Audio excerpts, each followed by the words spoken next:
السادة الوزراء، السيدات والسادة النواب المحترمين، جزاكم الله خيرا جميعا على هذا التضامن. رحمة الله على أخينا السي عبد الله بها، كما رحمة الله على من سبقه السي أحمد الزيدي.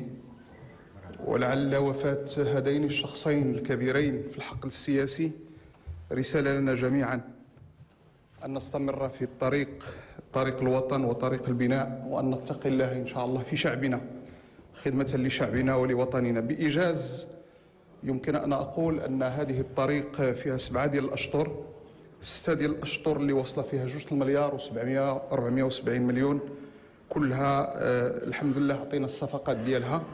3 ديال الأشطر اللي 1,020 مليون ديال الدرهم في طور الانتهاء، 3 ديال الأشطر الآن في طور الانطلاق اللي فيها 1,440. بقي الشطر الأخير ب 430 مليون ديال الدرهم سيعلن عنه إن شاء الله بداية السنة المقبلة. أذكر إخواني وأخواتي البرلمانيين أن هناك بعض الاشتكالات عبرت عنها كم من مرة فيما يتعلق بنزع الملكية، سنتجاوزها إن شاء الله. وفقنا الله جميعا لخدمة هذا البلد، والسلام عليكم ورحمة الله وبركاته. شكرا السيد